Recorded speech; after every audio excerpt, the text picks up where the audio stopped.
Ya, pemirsa, ini kita masuk bagian yang ketiga.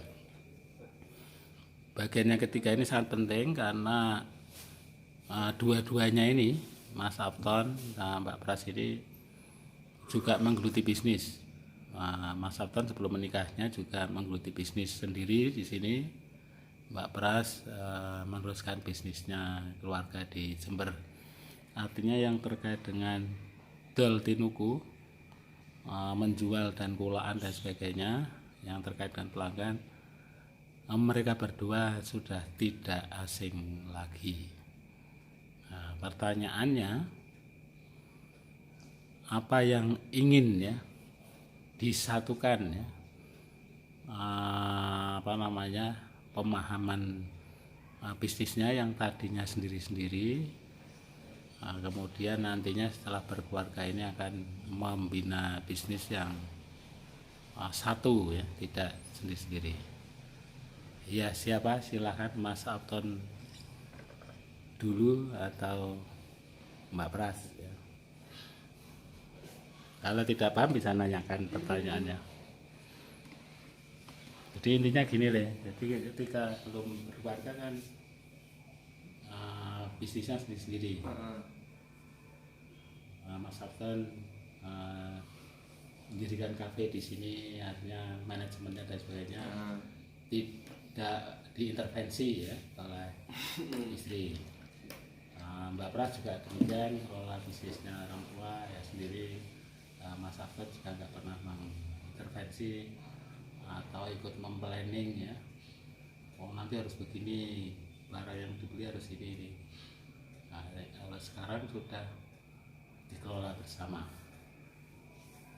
Nah, apakah nantinya ada tambahan-tambahan rencana ya, sehingga bisa sampai ke cita-cita berupa kesuksesan ya, ekonomi. Ya, bebas Mas Afton ya, sama Mbak Pras. Saya tak dengarkan.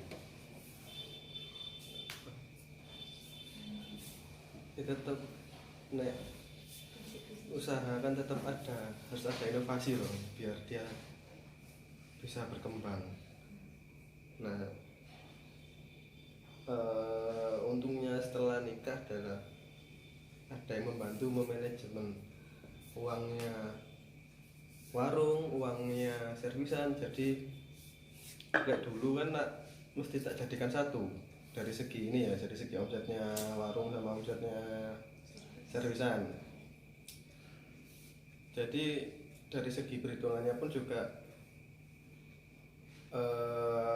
sehari dapat segini, sehari dapat segini, mau tak jadikan satu, nanti tetap ada laporannya untuk dan lain sebagainya. Nah misalkan untuk kedepannya tetap namanya usaha tetap ada inovasinya supaya dia bisa lebih berkembang lagi. Flat gitu-gitu aja otomatis tidak ada perkembangannya ya, tetap flat gitu-gitu toh malah bisa menurun malahan.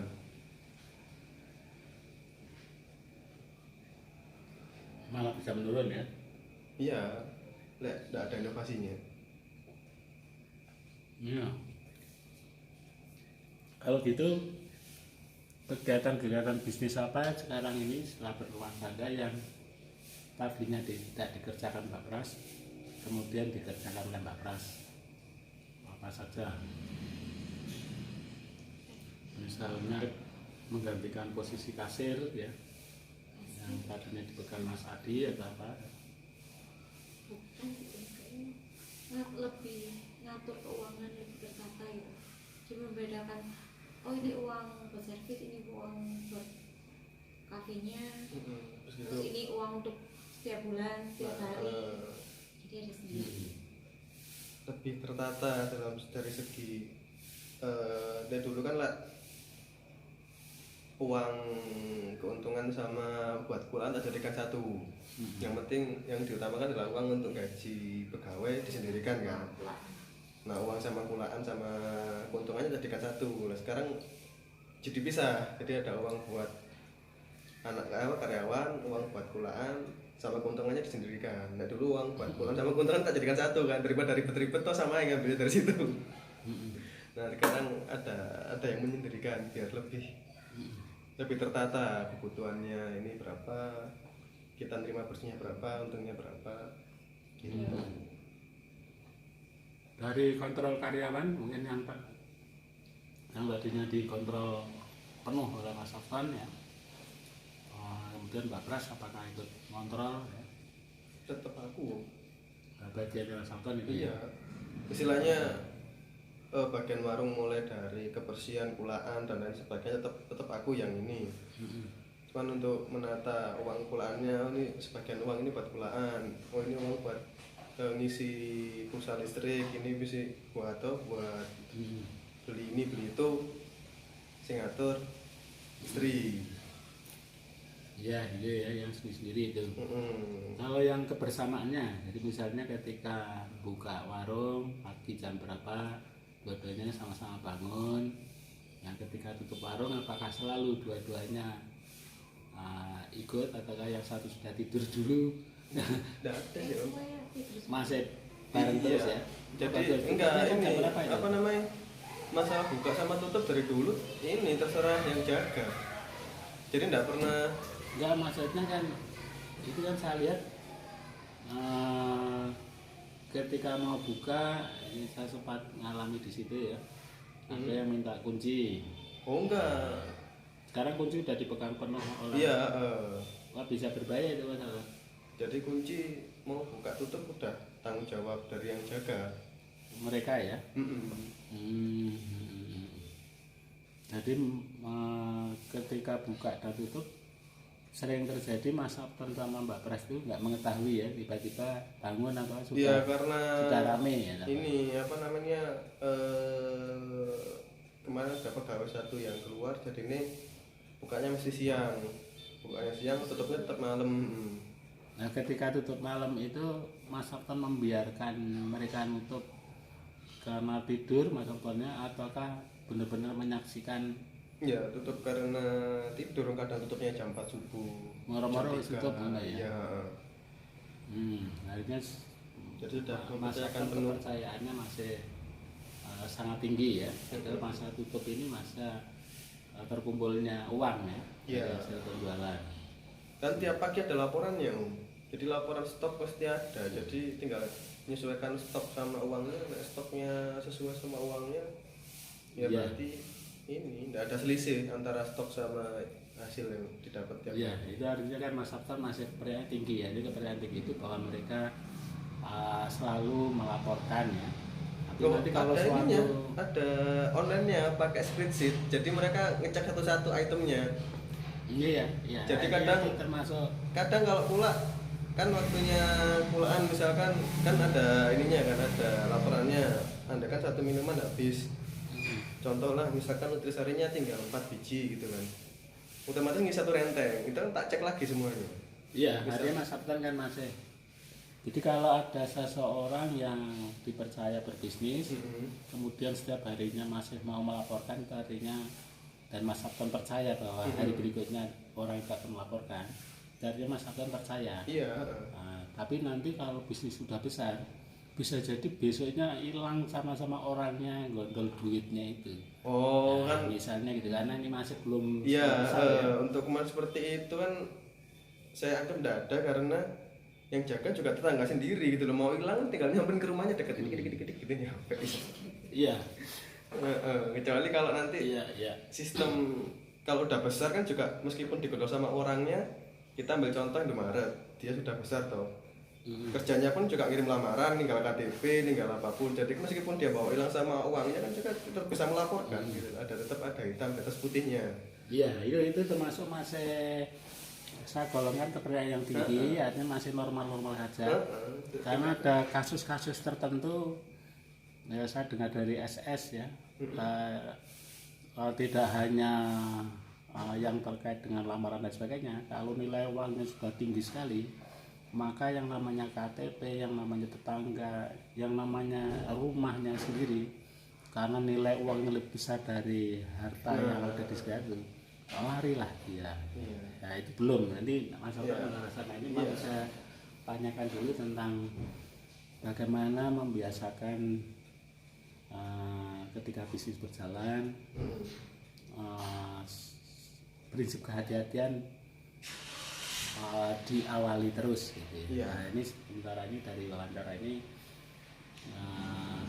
saya simpulkan tingkat kepercayaan Mas Softan masih sangat tinggi ya. Nah, karena membuka warungnya pun nomor-nomor buka tutup dan lainnya ya. Ya nanti bisa dibayangkan lah ya bahwa perilaku orang lain itu banyak terjadi tidak seperti yang kita bayangkan. Nah, tapi kalau tadi kasusnya itu setiap hari masih melaporkan rinciannya, ini termasuk masih kepercayaan. Yang berbahaya adalah pertama bagus, habis itu dia sudah hitung-hitungan namanya penjara dan penghasilan.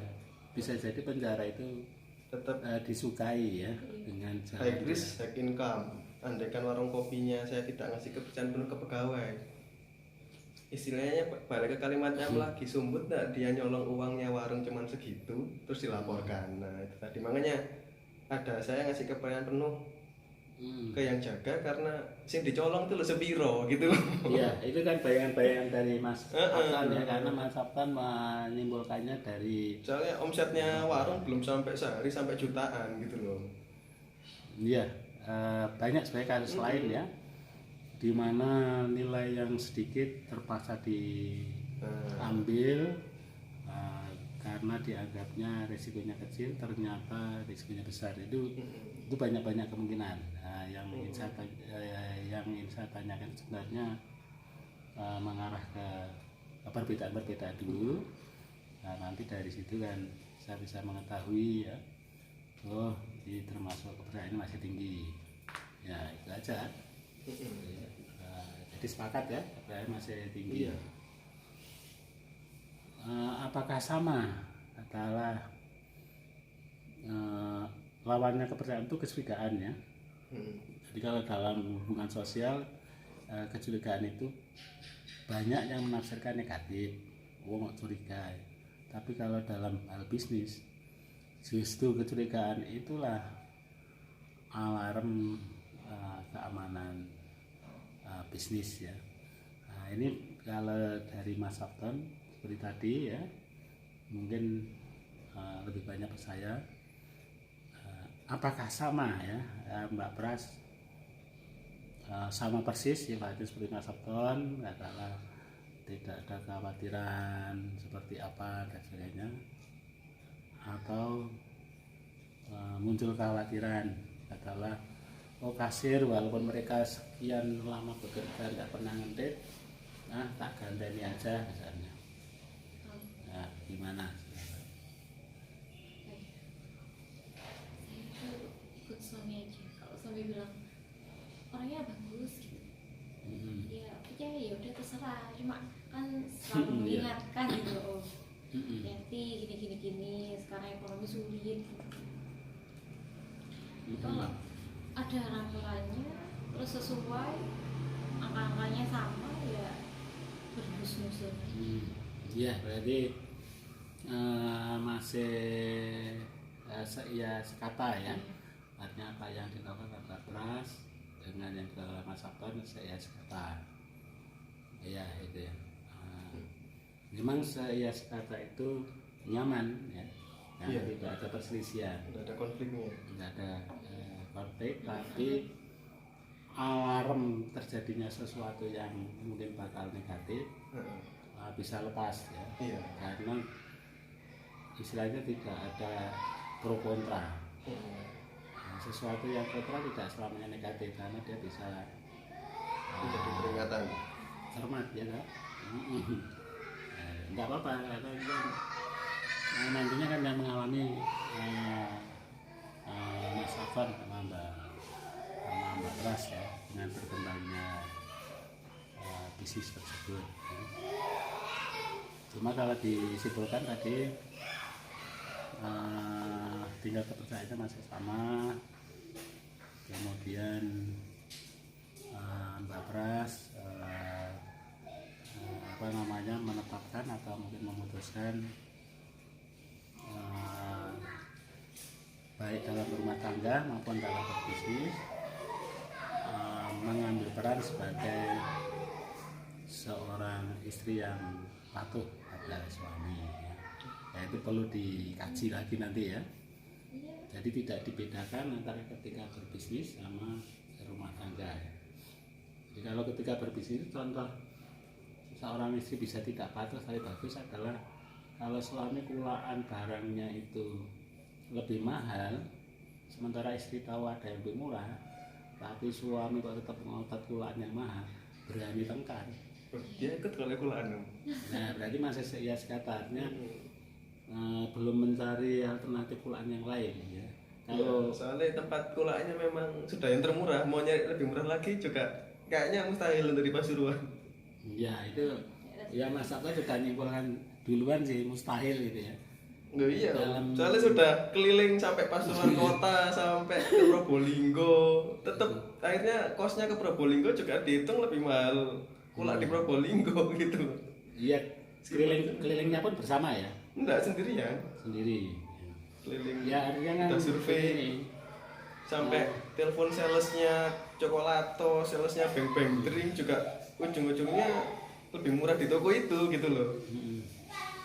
Terus menyimpulkan bahwa itu yang paling murah Surano Liane mana wis ya? Iya, belum ada yang lainnya gitu. Besoknya pun nggak bakal ada lagi terus ya? Belum menemukan. Kan masih ada toko ini, belum ada toko baru, makanya mustahil untuk saat ini ada toko yang lebih murah karena dari beberapa tempat sudah survei, sudah sana pernah kolak sampai hampir 2 minggu sekali ke Kebon Agung.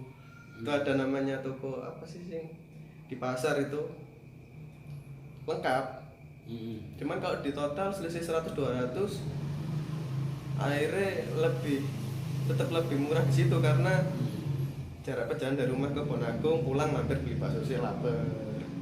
Terus bensinnya di total kosnya di jalan ini lebih besar juga akhirnya gitu loh. Itu dilakukan sebelum sama Mbak Pras kan ya? Iya. Sementara yang saya tanyakan kan pembedanya. Artinya kalau setelah ada Mbak Pras tidak ada pembedanya, artinya Mbak Pras belum sampai masuk ke mencari alternatif harga paling murah dari jaringannya Mbak Pras. Karena bisa jadi yang namanya Mbak Pras kan punya teman, punya ini. Dan dunia ini kan luas, tidak hanya Bonagung ini. Di Bonagung pun juga banyak titik-titiknya. Ya. Nah baru ditanyakannya sekarang kan ya. Lalu kan karena dia tidak ada masalahnya gitu loh. Ya kalau tidak ada berarti memang bukan perannya di situ. Ya, nanti kan bisa dirinci. Oh ini yang hanya Mas Sabton yang bisa melakukan. Yang B yang Mas Sabton lagi. Tak bilang di awal bagi perannya di situ untuk masalah karena dia baru di sini toh, baru 3 minggu masa ia langsung tahu oh kulaannya di sini, oh kulaannya di sini, oh orang yang cocok untuk kerja di sini orang ini kan juga enggak, dia juga perlu adaptasi kenal lingkungannya. Iya. Ya tidak harus ke titik kulaan. Hanya sudah muncul ide-ide. Oh ide-ide sudah, ide-ide untuk kedepannya sudah. Cuman ya itu. Yang dibahas tadi kan untuk masalah pembeda harga kulaan atau ini, saya berani bilang kayak gitu karena saya yakin gitu loh.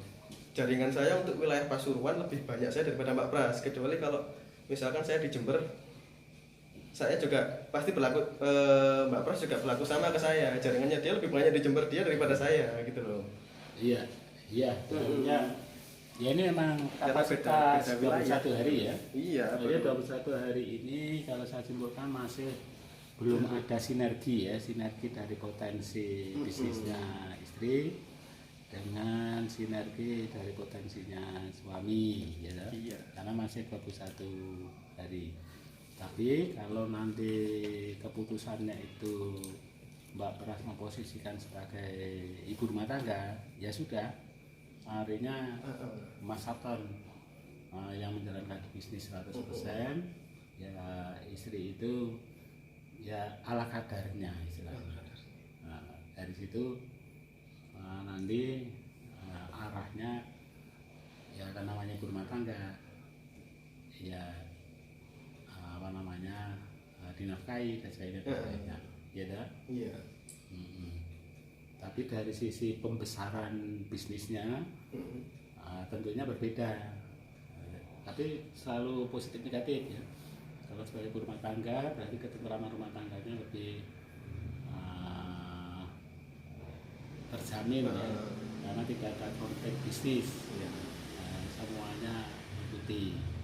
Tapi dari pembesaran bisnis karena tidak ada sinergi, ya dia besarnya dari satu jalur ya kan. Kalau 2 jalur besar ditambah besar bisa 3 besar ya, tidak 2 karena sinergi ya, tadi Om cuman baru berapa minggu belum adaptasi, jadi mungkin nanti ke depannya seperti itu juga bisa.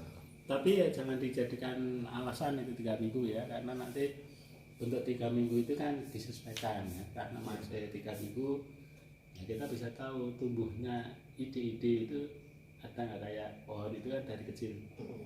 Tapi kalau dari awal sudah tidak ada tumbuh itu, ya artinya memang posisinya ya fitrahnya berbeda. Kan harus melihat pangsa pasar, masa tiba-tiba aku buka Indomaret langsung sebelah Alfamart kan gitu. Nah ini mau saya lacak dulu Mas Abdul. Mau saya lacak dulu kalau apa namanya passion ya, passion bisnisnya dari Mas Abdul, karena saya sering bersama-sama Mas Abdul jadi saya tahu ya, seharusnya betul ya, mulai di Malang dan sebagainya.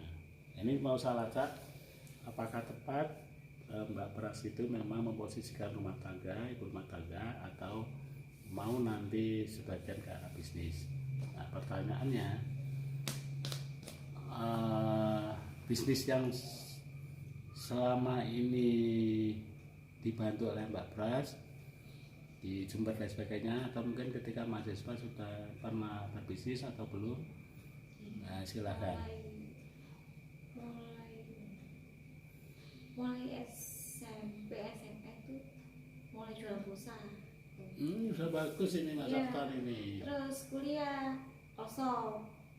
Sempat punya online shop sendiri. Itu bagus. Iya. Emang kalau makanya itu ibu rumah tangga, artinya ini Mas Aftan tidak boleh gini loh, tidak boleh diktator. Enggak, aku tidak diktator. Ditumbuhkan. Gini, jangan kan dia diputuskan kuahnya coba mulai ini. Aku silakan kesel diri sih, dicoba enggak. Bukan gitu maksudnya Om. Jadi kan dia ini. punya passion sendiri toh. Iya kan? Nah, dia 3 minggu di sini, dia perlu baca pangsa pasarnya. Kira-kira orang sepasuran butuh apa gitu loh. Enggak, tidak harus mengarah ke situ. Artinya dari apa namanya dulu ketika jadi yang saya mau omongkan sebenarnya apa namanya kesenangannya puas ketika berbisnis. Ya itu tidak harus jelimet pangsa pasar dan sebagainya. Artinya bagaimana sih Mbak Pras kebiasaan kesenangan bisnisnya pada saat dulu masih SMA apa bisa muncul lagi, tidak tahu bentuknya apa tanpa cawe-cawenya Mas Afton. Iya, itu tak support gitu loh. Cuman dalam masa ini dia dalam masa proses mencari mau usaha apa di wilayah Pasuruan. Sudah melakukan processing gitu ya? Iya gitu loh, makanya tak bilang dia bakal punya ranah sendiri. Ini tuh ranahku, ini ranah bisnisnya dia gitu loh. Untuk saat ini ya wes warung ini udah aku yang handle, gak usah masuk gitu loh. Soalnya aku udah tahu jalurnya warung ini kemana. Malah ngeribu itu nanti. Nah akhirnya kan kalau dia masuk di sini, schedule yang udah ada di warung bakal ada, misalkan cuci motor, akhirnya bisa jadi gak jadi ada yang lain kan gitu toh. Nah dia biar mengembangkan sendiri apa yang jadi passionnya dia gitu loh. Jadi yang di warung ya wes, ini uangnya, ini pembukuannya, aku mau pulaan segini, aku minta uang untuk pulaan, ini udah tertata gitu loh, udah ada tertata. Sebelum ada pras sama sesudah ada pras otomatis sama kan, karena dia udah tertata. Nah nanti misalkan dia masuk di sini, dia merubah tatarannya yang baru lagi, otomatis ibaratnya kayak orang itu ya balik nol lagi gitu loh, ditata lagi, perlu ngasih ini, oh ini kasih ini, oh ini kasih ini, sedangkan di sini udah tertata rapi gitu loh. Gitu. Soalnya ya itu tadi, kenapa sudah bilang tak tertata rapi, omset yang tak kejar di warung itu untuk saat ini udah hampir sesuai target yang tak ambil, itu menurut saya. Jadi ya wes, nanti kalau udah sampai target itu baru kita mikir lagi ada apa. Jadi bisnis itu ada pengembangannya nanti ke depannya gimana. Lalu untuk Mbak Pras sendiri ya wes tak suruh lihat dulu di pasaran ada apa gitu loh. Nanti kalau di pasaran dia menemukan sesuatu yang cocok sama pasnya dia, ya monggo silakan. Gitu. Makanya ya wes lah jalur yang ini tuh biar aku yang ngurusi, mulai dari yang pulaan, mulai dari yang ini. Misalkan sana ada info yang lebih murah, yang datang ke sana juga aku gitu loh. Tak nyampe ke sana, oh iya lebih murah, oh iya sih lebih murah gitu. Bahkan sampai ke tingkat rokok pun juga tak cari yang lebih murah gitu loh. Dari beberapa toko yang di Ngopak, oh ini lebih murah di murah. Sampai agen datang pun, sales datang pun ternyata lebih mahal, ya tak tolak gitu. Iya, ya ini ya, bagus sekali ya. Ya Mbak Pras sudah pengalaman ya. Nggak tahu skalanya kecil atau apa kan, yang penting sudah merasakan betul di Nuku ya, artinya sudah ada hampir kesamaan. Sudah dibina sejak dulu. Sedangkan ketika nanti bersama ngambil jalan sendiri tidak masalah ya. Dia memang percabangannya hampir mirip seperti saya itu ya. Artinya kalau Mbak Pras itu ada percabangan apakah merintis bisnis full ataukah langsung berperan full di rumah tangga atau campuran.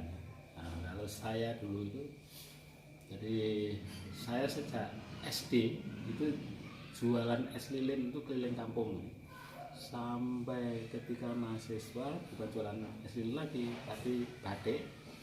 Kemudian ketika berkenalan dengan istri saya masih membawa batik banyak, gak laku-laku, tapi begitu di tangan istri saya cepat sekali laku yang kreditan itu ya.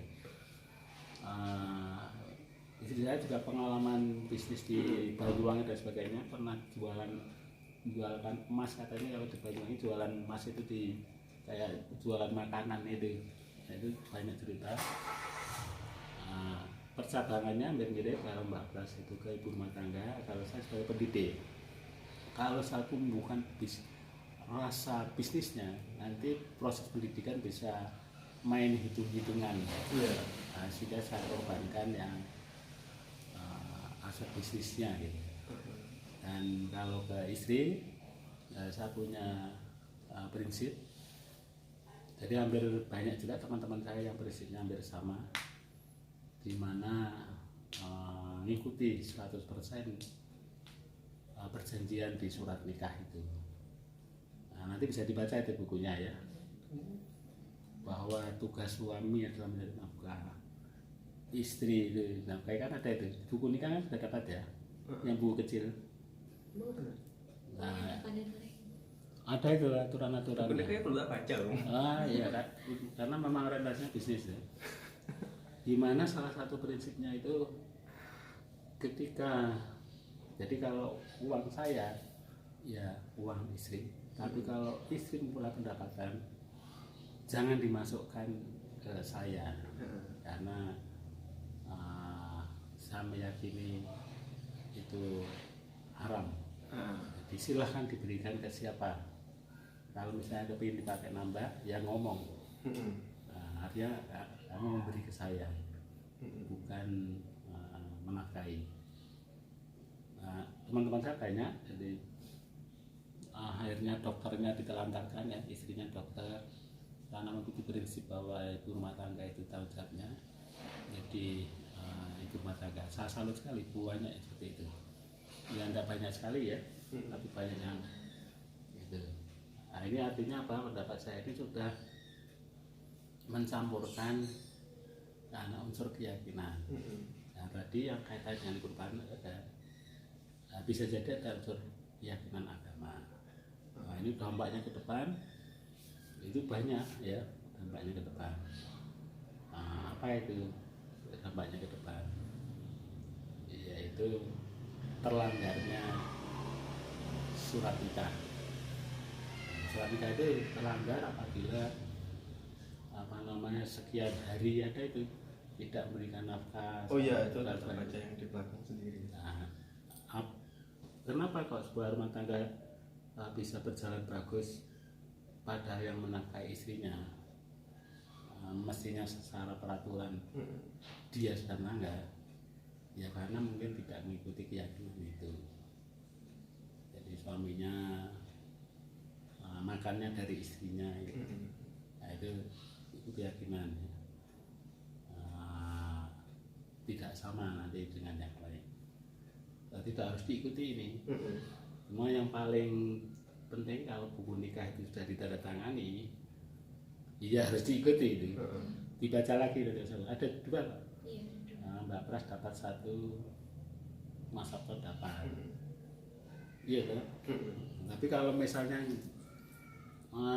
nggak memiliki keyakinan seperti itu, ya nggak apa-apa. Ya nggak apa-apa. Ya urusannya nanti lain ya. Iya kan? Ya, seperti nggak punya Tuhan lah gitu lah.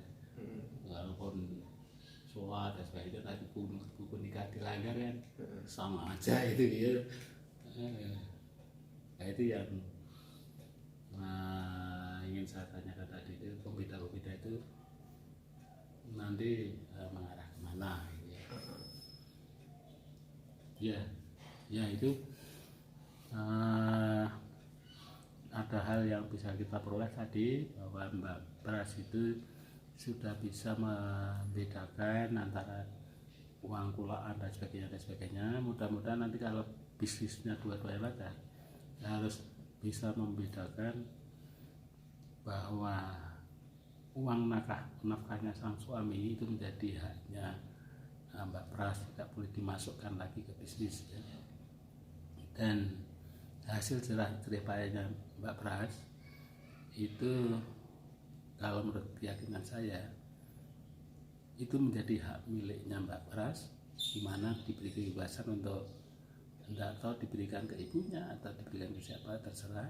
Kalau mau diberikan ke suami ya harus dinyatakan, ini Mas saya kasih. Ini bukan kewajiban. Jadi keuntungannya Mbak Pras itu bukan kewajiban diserahkan ke Mas Sabton. Tapi kalau keuntungannya Mas Sabton, kewajiban harus diserahkan ke istri. Nah, sehingga seperti di saya dan di teman-teman saya itu, yang namanya rekening gaji yang megang ya istri itu ya. Makanya ada istilah uang laki-laki sama uang perempuan ya dan sebagainya. Tapi itu salah satu yang menguntungkan loh. Dengan kayak gitu salah satu yang menguntungkan. Jadi kayak di warung kan sekarang yang megang uang kan istri. Iya itu betul. Jadi aku udah bingung gitu. Kenapa tidak mulai dari kasir dipegang? Ya masa dia jaga kasir di warung kopi terus aku di rumah. Gitu ya. Kan ada jam kantornya misalnya. Nah iya kan tetap ada ininya, ada karyawannya gitu loh, ada yang jaga. Jadi uang warung ya langsung besoknya nyetornya langsung ke dia. Langsung dia mau bagi sekian persen untuk kulaan, sekian persen untuk gajinya, sekian persen keuntungannya. Jadi enggak makanya tadi di awal kan tak bilang kalau dulu uangnya mesti nyampur karena untuk kulaan sama keuntungan masih aku yang megang gitu loh. Sekarang yang ngelola istri ya dia yang membagi sendiri sekian persen ini. Jadi aku enggak pernah ngitung uang ini, cukup itu tadi balik lagi, cukup di ranah kulaan, di ranah ngasih tahu pegawai ini kurang bener, ini kurang bener, sampai itu toh. Untuk masalah keuangannya ya enggak ikut-ikut udah. Iya, sudah betul secara keyakinan yang tadi ya. Memang itu hanya istri. Tinggal nanti kan biasanya ada, kalau yang dari Mas Sabton kan mungkin masih belum sampai ke arah itu ya. Jadi ada proses yang unik ya kalau berumah tangga mengikuti keyakinan itu. Uniknya seperti apa? Ya misalnya gaji masuk ke saya, ya, tapi dengan rekening kita mesti kan masuk itu. Sehingga seperti hubungan antara dinas ke pemerintah pusat. Jadi istilahnya saya mau beli ini beli ini, jadi dianggarkan lah. Jadi yang menganggarkan ini Mas, aku ingin beli ini, ada uang enggak? Jadi artinya ada 2 langkah. Kalau tidak mengikuti keyakinan kan langkahnya satu. Dapat gaji saya punya keinginan beli apa beli. Tapi kalau 2 langkah tadi gaji masuk ini, baru keinginan saya kita sampaikan, kalau disetujui akan saya pulang. Ada proposal sih. Iya ya benar. Iya, ya sama itu. Udah tak biasakan mulai sekarang gitu. Jadi sekarang mengajukan proposal ngejar Mbak Pras di mana-mana nggak pernah Mbak dompet gitu. betul. Jadi ngapain Mbak dompet uangnya di dia semua. Nah ini udah bagus sudah ya. Ya artinya episode ini paling lama ini ya, lumayan ini nanti yang nonton setengah jam ya, tapi diperoleh kesimpulan yang menarik ya. Jadi kemana-mana ya sudah dipercayakan penuh dalam hal moneter ke ibu atau calon ibu rumah tangga. Ya begitu para pemirsa, ini Mbak Pia mungkin nanti belum tentu mau nonton secara penuh ya, karena biasanya gagal paham itu apabila nontonnya tidak semuanya ya. Yang sering terjadi gagal paham itu kan itu YouTube lamanya 1 jam ditonton di depan, kan terus hoax, akhirnya muncul hoax gitu ya. Iya itu pemirsa. Oke, berikutnya acara santai tidak kita YouTube-kan.